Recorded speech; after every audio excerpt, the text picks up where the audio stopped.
옛날부터 우리나라에 전해 내려오는 전래 동요 가운데 이런 이야기가 있습니다.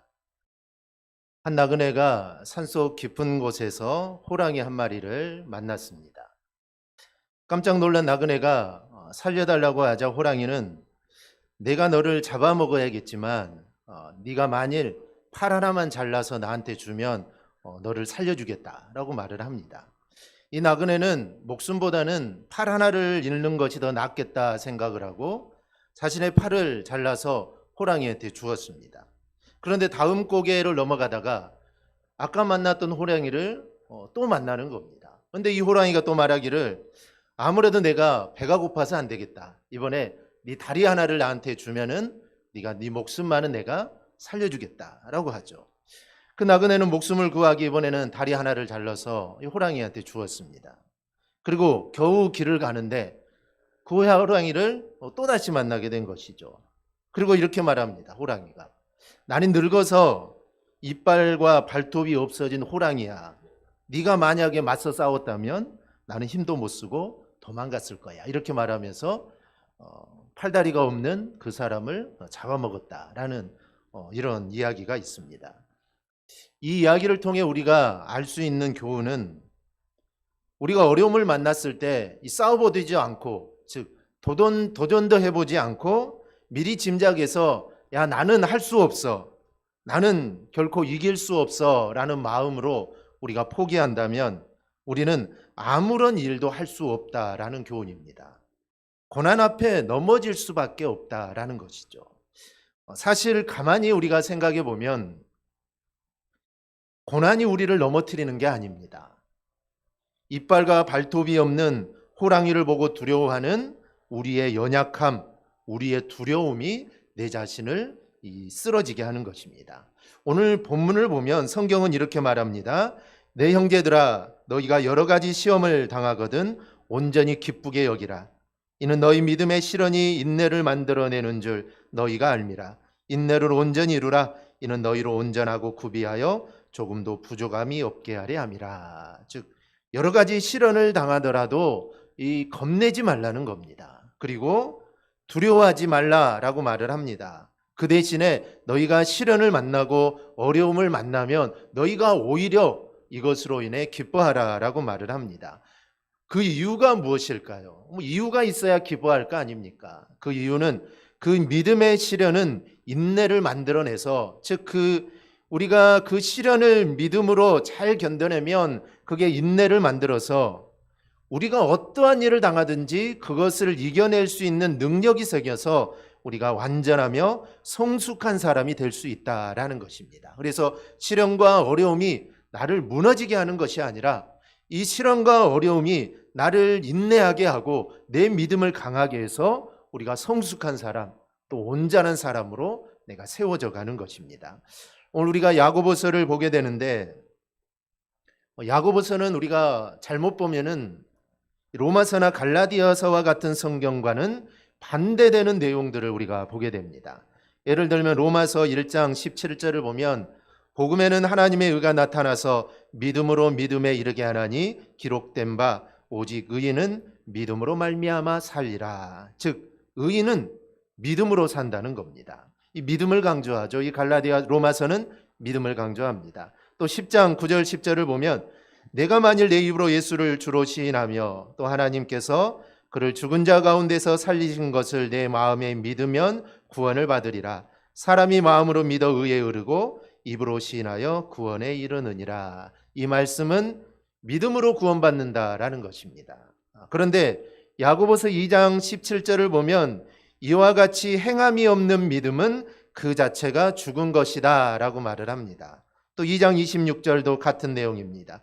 영혼 없는 몸이 죽은 것 같이 행함이 없는 믿음은 죽은 것이다. 즉 행함이 없는 믿음은 그 믿음은 살아있는 믿음이 아니라 그 믿음은 죽어있는 믿음이라는 것이죠. 즉 믿음이 아니라는 겁니다. 행함이 없는 믿음은 그거는 믿음이라 말할 수 없다라는 것이죠. 그러니 언뜻 보면 야고보서는 행함으로 구원을 받는다라고 말하는 것처럼 보입니다. 그래서 마치 야고보서는 행함으로 구원을 받는다라고 말하는 성경이다라고 오해를 합니다. 그런데 그것은 이 오해입니다.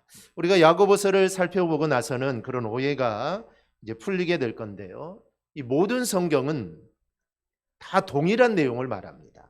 우리가 이 오전에 살펴본 아가서도 마찬가지고 창세기부터 요한계시록까지 모든 성경은 동일한 내용을 말하는데 그 내용은 우리 인간이 얼마나 악한 존재인 것, 그리고 악한 죄인인 우리는 구원받을 수 없는 존재인데 하나님이 우리를 구원하시며 구원받은 우리는 그러면 어떻게 살아가야 하는가, 바로 여기에 대한 내용이 성경의 내용입니다.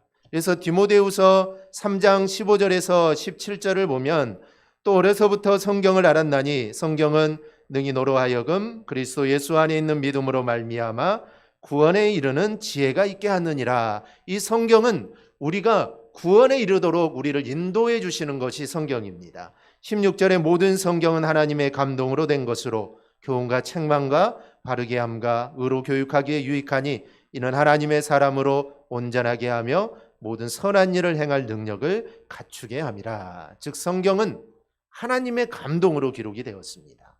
그렇기 때문에 이 성경은 같다라는 것이죠. 즉 쓴 사람이 한 명이라는 것입니다. 그러기에 성경은 틀릴 수가 없다는 것이죠. 이사야 34장 16절도 보면 너희는 여호와의 책에서 찾아 읽어보라. 이것은 가운데에 빠진 것이 하나도 없고 제짝이 없는 것이 없으리니 이는 여호와의 입이 이를 명령하셨고 그의 영이 이것들을 모으셨음이라. 즉 빠진 것도 없고 짝이 맞지 않는 것이 하나도 없다라는 것입니다. 즉 성경은 전체가 상호간에 전혀 모순이 없다라는 말씀입니다. 성경은 주전 1450년 이 모세가 창세기를 기록한 이후부터 사도 요한이 요한계시록을 기록하기까지 약 1500년간에 걸쳐서 약 40여 명의 사람들이 기록을 했습니다. 그런데 그 한결같은 내용은 예수 그리스도가 우리의 구원자가 되신다. 이게 모든 성경의 이 주제입니다. 이것은 디모데후서 3장 16절 모든 성경은 하나님의 감동으로 된 것으로, 즉 모든 성경은 하나님이 기록자입니다. 즉 시대도 다르고 1500년이라면 얼마나 긴 시간입니까? 그리고 저자도 40여 명이니 얼마나 사람들도 많고 긴 기간입니까? 그런데 그런 시대나 연대 사람이 다를지라도 성경을 기록하게 하신 분이 하나님이시기 때문에 이 성경은 한결같은 내용을 말해주는 것입니다. 사람이 기록했다면 모순이 있을 수밖에 없죠. 아무리 입을 맞추고 이렇게 하자라고 말을 해도 이게 같을 수가 없습니다. 그런데 성경의 저자는 하나님 한 분뿐이기 때문에 성경은 어떤 부분도 서로 모순되는 것이 없습니다. 그래서 야고보서가 비록 행함을 강조하는 것 같지만 이게 진짜는 아니다라는 것이죠. 행함을 강조하는 것이 아니다. 그래서 성경 전체는 모순되는 것이 아니다라는 것을 말해줍니다. 오늘은 야고보서의 배경을 우리가 살펴보려는데요.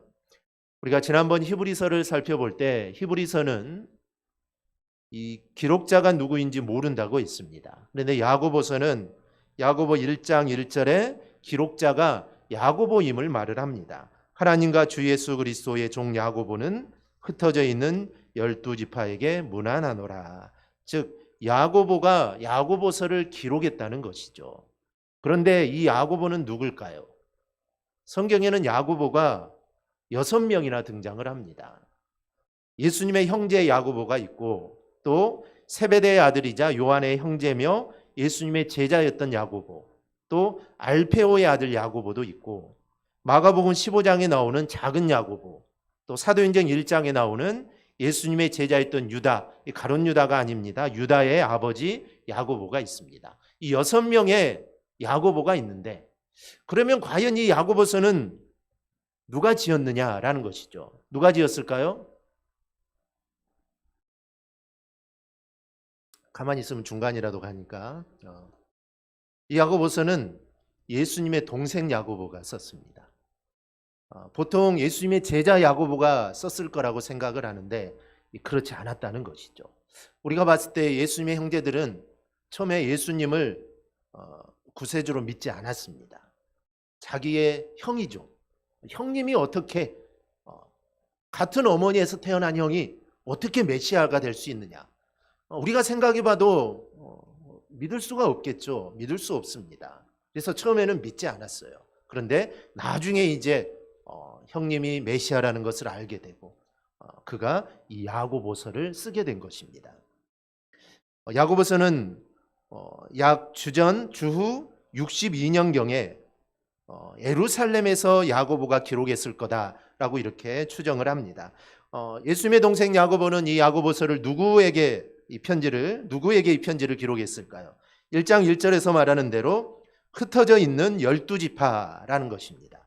12지파면 이스라엘 모든 지파를 말하는 것이죠. 그래서 정말 핍박으로 인해 여러 지역으로 흩어져 있던 모든 유대 민족들에게 기록한 것입니다. 그리고 여기를 넘어서 이제 그리스도교 신앙을 가지고 여러 곳에 흩어져 있는 또 성도들에게 이 서신을 쓰게 됩니다. 야고보서를 기록한 목적이 뭘까요? 서신서마다는 기록한 목적이 있습니다. 기록한 대상이 있고 왜 이것을 기록했느냐 목적이 있는데 이미 앞에서 말씀드렸지만 야고보서는 입으로만 신앙이 있다고 하면서 아무런 신앙의 열매를 맺지 않는 성도들의 온전하지 못한 믿음을 지적하는 것입니다. 나는 믿음이 있다고 하는데 저 사람은 믿음이 있다고 하면서 살아가는데 입술로는 믿음이 있다라고 말을 하는데 그 행실이 뒷받침하지 않는 그런 성도들의 그 행실을 야고보는 지적하는 것입니다. 그래서 야고보는 주로 믿음의 행함의 문제를 다룹니다. 초대교회 당시 교회 내에는 믿음과 삶이 일치하지 않고 심지어 하나님은 죄의 창조자다, 하나님은 죄의 창조자라고 하면서 생활은 엉망인 입술의 고백만 가지고 자신은 구원받았다라고 주장하는 그런 사람들이 있었습니다.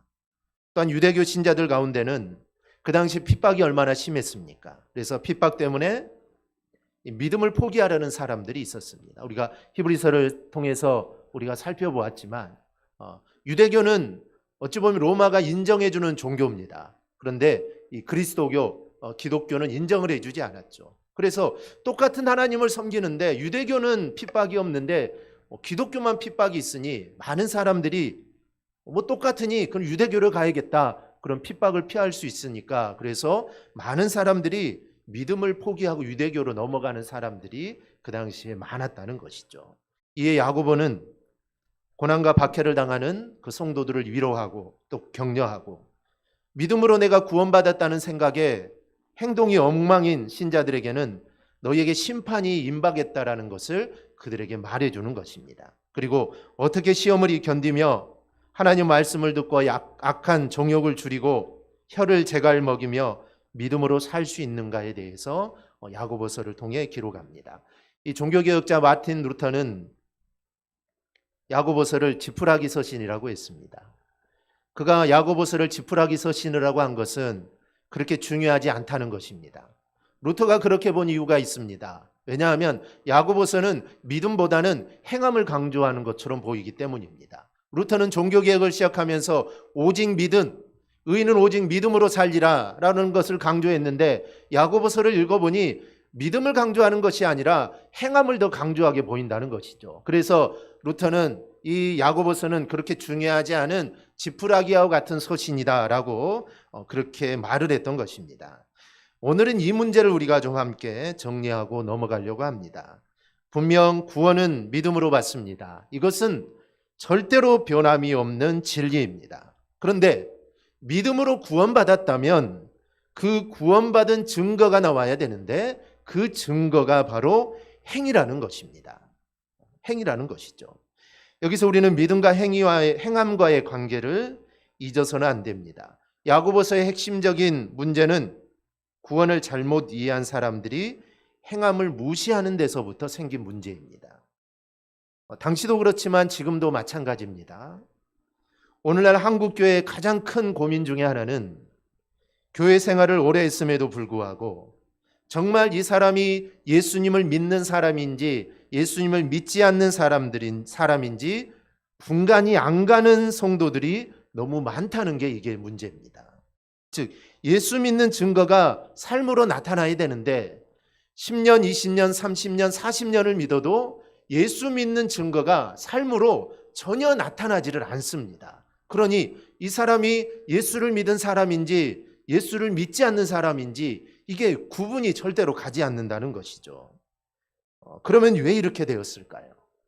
그 원인은 한국교회가 믿음으로 구원받는다는 이신칭의 교리를 잘못 이해해서 그렇습니다. 이신칭이라는 이 단어는 믿음으로 의롭다고 칭하여진다라는 겁니다. 즉 죄인이 하나님을 믿으면 하나님으로부터 의롭다는 인정과 구원을 받게 됨을 의미합니다. 주체는 하나님입니다. 하나님의 은총을 통해서 그의 아들 예수 그리스도의 피 흘림의 공로를 통해 이게 가능한 겁니다.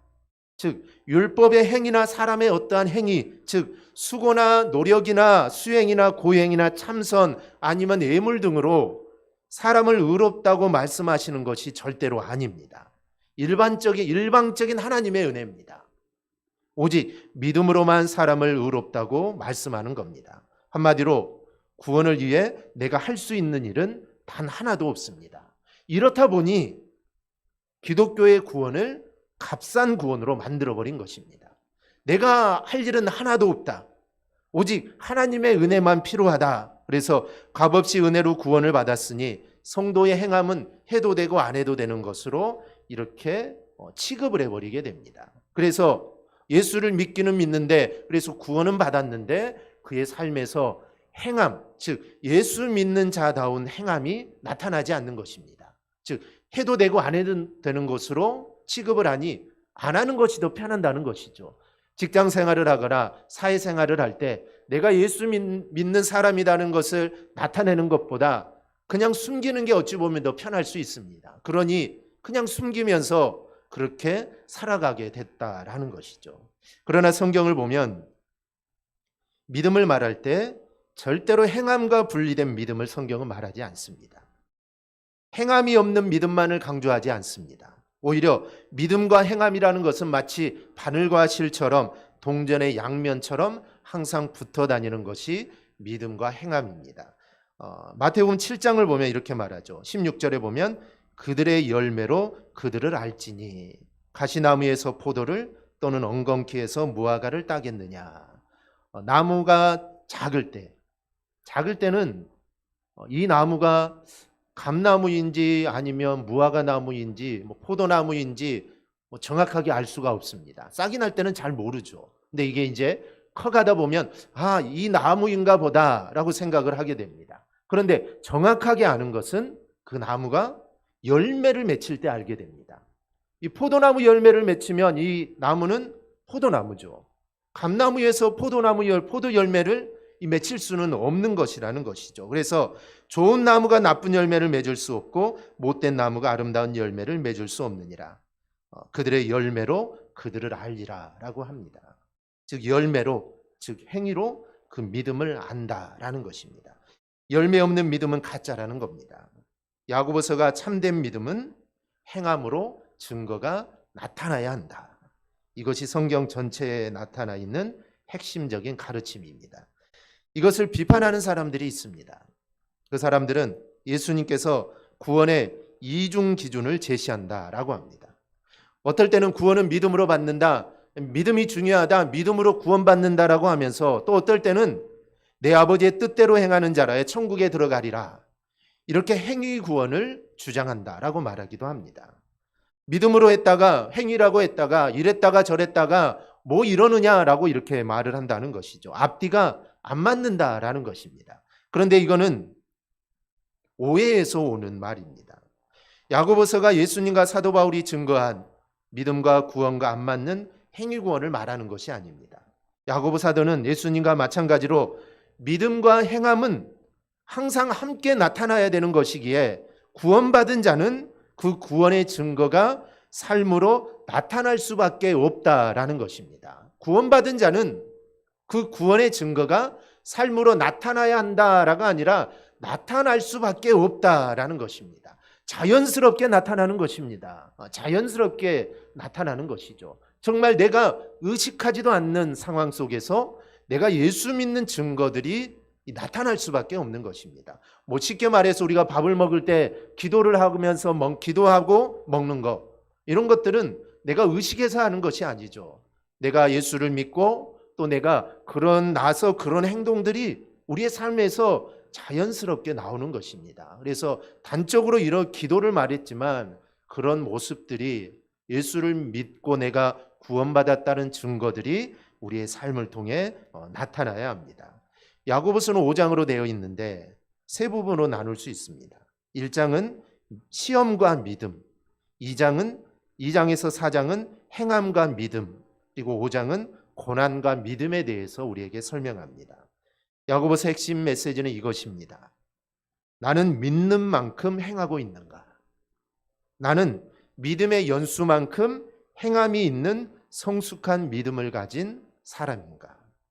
이렇게 야고보서를 보면서 우리는 스스로 나에게 질문을 해야 합니다. 여러분은 믿음에 대한 질문에 분명한 대답을 할 수 있어야 합니다.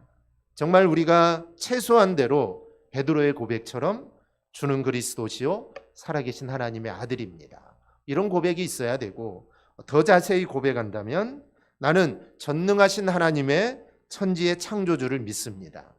나는 그 아들, 교회 아들 우리 주 예수 그리스도를 믿습니다. 나는 성령님을 믿습니다. 그래서 성부, 성자, 성령 하나님을 나는 믿습니다. 라는 고백이 있어야 합니다. 그런데 이 고백은 이 뼈대입니다. 뼈대죠. 이제 이 뼈대에 이 살을 붙여야 합니다. 그것이 바로 행위라는 것이죠. 행위가 있어야 사람들이 우리를 그리스도인으로 인정을 해줍니다. 뼈대만 있으면 그냥 뼈일 뿐 사람이라 인정하지 않는 것과 이게 마찬가지입니다. 우리 모두는 다 믿음으로 구원을 받았습니다. 나는 보잘것없고 나는 한 것이 없지만 하나님의 은혜로 의롭다고 칭해 주셔서 우리는 하나님의 백성이 되었습니다. 이거는 절대로 변하지 않습니다. 그런데 이것으로 우리는 만족해서는 안 됩니다. 내가 구원받고 하나님의 자녀가 되었다, 이거 하나만으로 만족해서는 안 되죠. 구원받는 것만으로 만족해서는 안 됩니다. 나는 하나님의 백성다운 삶을 살고 있는가? 세상에서, 가정에서, 학교에서 그리스도인다운 행위를 내가 보여주고 있는가? 이거를 우리는 생각해 봐야 합니다. 야고보 사도는 그래야 한다라고 말을 합니다. 반드시 그래야 한다는 것이죠. 반드시 너희는 구원받은 그 삶의 모습이 삶에서 반드시 나타나야 된다라는 것입니다. 그러므로 우리 모두는 구원받은 백성답게 우리가 살아갈 수 있기를 바랍니다. 또 성령의 열매들이 우리의 삶을 통해 정말 주렁주렁 맺힐 수 있기를 바랍니다. 어찌보면 우리는 성령의 나무라고 할 수가 있습니다. 성령의 나무인데 우리 성령의 나무인 나를 통해 성령의 열매들이 맺혀야 합니다. 사랑과 희락과 화평과 오래 참음과 자비와 양성과 충성과 온유와 절제, 이 외에도 정말 성령의 열매들이 내 삶을 통해서 주렁주렁 나타날 수 있어야 합니다. 그래야만 내 삶을 통해 하나님께 영광을 돌릴 수 있고 또 우리가 사람들로부터 인정받는 삶을 우리가 살아갈 수 있습니다. 우리가 사람들에게 인정받는 것, 뭐 꼭 사람들에게 인정받아야 되느냐라고 하지만 우리는 하나님께도 인정을 받아야 되고 또 사람들에게도 우리는 인정을 받아야 합니다. 예수 믿는 자답게 살아감으로 세상 사람들도 이 사람은 예수 믿는 사람이구나 라고 인정해 줄 수 있는 그런 삶을 살아야 합니다. 이것이 오늘 야고보 사도가 우리에게 말해주는 것입니다.